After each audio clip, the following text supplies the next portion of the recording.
And happy 4th of July. It is the 4th of July, and it is totally a coincidence that I am at the Flight 93 Memorial on the 4th of July. I didn't plan that. That's just kind of how Pennsylvania worked out.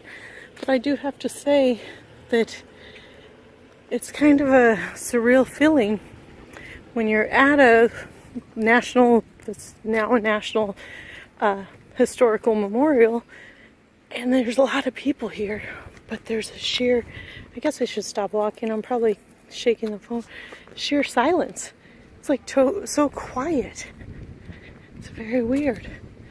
But I'm gonna go check out that visitor center, then I'm gonna check out the memorial, and then there's a hike around it somewhere that I'm gonna go in there and find out what's up. I'm on is the flight path, and I am headed out towards the visitor center, and there will be an overlook to the crash site. There's also 40 groves of trees that have 40 trees in each grove. And then the memorial wall, so I will check it out. Bye. To honor and preserve the sheer will, the magnificence, and the fortitude of the American spirit.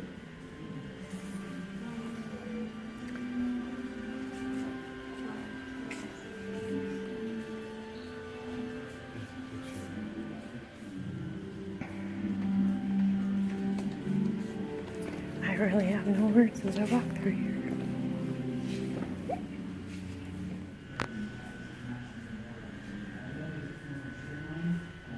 This really is a beautiful memorial. And again, I'm not going to record it all because I believe that people should come and see things like this. So I'm going to leave some of it out. And there's a 1.5 mile hike through here, and then a 2.4 that takes you to everything. You can actually see people out there going to the memorial. So I'm going to do the 2.4 to go out to everything and see. And they're actually still working on things here. They have a tower called the Tower of Voices that I will go to in a little bit, and I'll talk about that more when I get there. That a plane had crashed into one of the towers. Welcome back to Fox News. We have a very tragic alert for you right now. An incredible plane crash into the World Trade Center area of the I had to walk outside to record. It was a little awkward here because you know that everybody's on vacation and they show up all happy and giddy because they're out having a good time, enjoying the country, and then they go in the Flight 93 Memorial Visitor Center, and it's emotional. It's really definitely emotional. And now I'm going to come out here and hear what this ranger has to say. I'm not going to record because I'm trying to respect people's privacy on this. You can see across like the top of the hills here where the smaller trees are at. Those were all planted by volunteers. The trees that are on the lower, the Memorial Grove is all parked by the Park Service, but what we're doing as volunteers is reforesting the outside area of the property. Put a bar in the ground, stick the tree in the ground, close it back. Penn State, their agricultural department does a study on the trees we planted to about 80%. So I'm walking down the what the heck, I just lost my train of thought. I'm walking down the hiking trail to the crash site and the memorial wall. And there's a third thing that I can't remember right now, but I will take pictures and film them when I get there. It's a beautiful day out, and the wildflowers are everywhere. But this is really, really a nice memorial. Anyway, can't wait to see the rest with all of you. I'm going to stop recording while I walk because this gravel path makes it shake.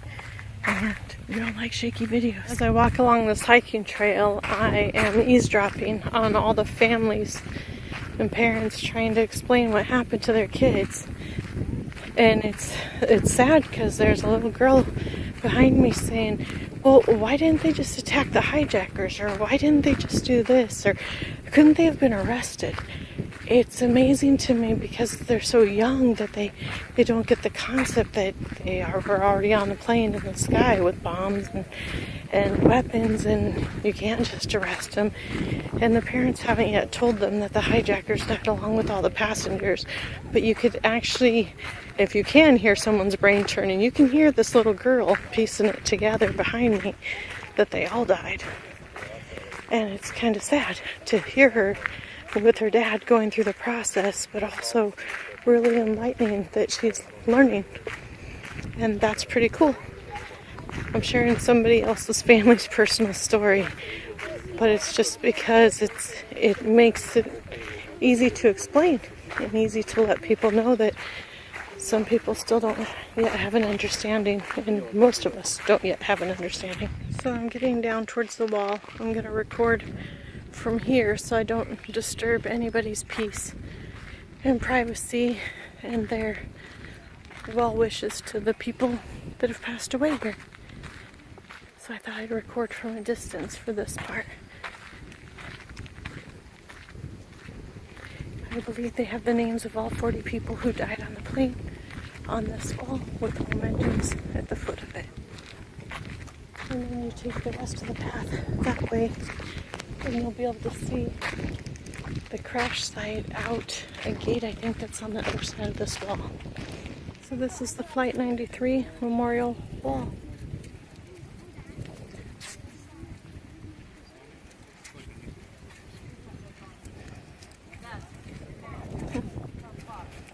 Very impressive, very beautiful.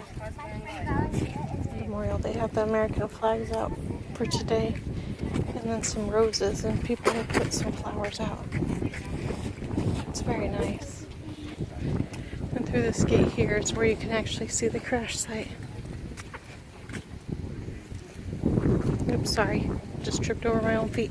Got new shoes on today, and they're squeaky as all get out. So that boulder out there marks the actual crash site where the plane stopped. And we are looking through a gate to see it. But you can't go out there. So real to think that 40 people lost their lives out there to save who knows how many others. Very, very, very, very peaceful park. This is the timeline, and this is what makes them heroes. The passengers and crew took over the plane less than 20 minutes outside of the Capitol. Like, I did this part of the trail backwards, but I don't mind because it's beautiful. But as I'm walking this way, all the signs are facing the other way. But that's okay. I'm still enjoying it. It's very peaceful, and I will go see whatever else there is to see. There's a parking lot down here, so if you don't want to take the 2.4 mile hike or walk, or whatever you want to call it, you can drive down. Holy cow, look at how big those maple leaves are. Do you see that? This is the kind of stuff that makes this cool.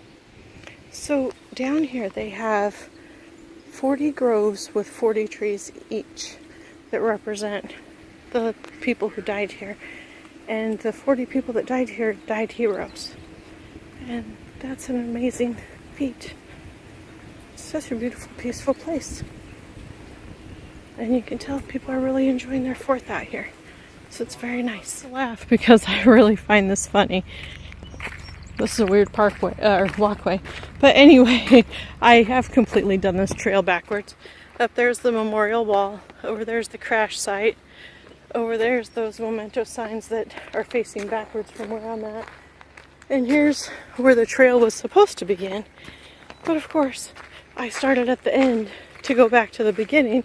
And it cracks me up because, such as most things in my life, I start doing them ass backwards. I had to mention that, bring some sort of silly giddy cheer to what has happened here. But all these trees and all these beautiful wildflowers are just gorgeous. And we're gonna continue this hike backwards and see what happens. Now as I climb this hill, the science nerd in me comes out. Does anybody else notice what's weird about this tree? It is July, so it is summer in Pennsylvania. And this little branch here thinks it's fall. Weird. So when you look out here, you see the 40 groves of 40 trees and all the little saplings or fingerlings that have been planted. I don't know what they were before they got this big, but it had to be one or the other. Here's another tree that, even though it's summertime, it's got a branch that thinks it's fall. Pretty interesting. There's actually a few of them. But look at that. 40 groves, 40 trees each. Sorry if the video is jumpy, I'm on a gravel hike uphill. This right here is the Tower of Voices, and they're working on 40 different chimes to represent the individuality of the 40 different people that died on Flight 93. It's pretty cool looking. We're gonna head up there. All the beautiful wildflowers that surround the Tower of Voices. Isn't that beautiful? Look at these. I don't think I've ever seen these before. From the road, they look like brown-eyed Susies. But out here, they're pretty cool. It's pretty nice. Let's check it out, but I had to show you all the wildflowers. And there's those cattail things around here too. Look at how huge that is. That is pretty cool. So that's the top. That's going down. It is really cool.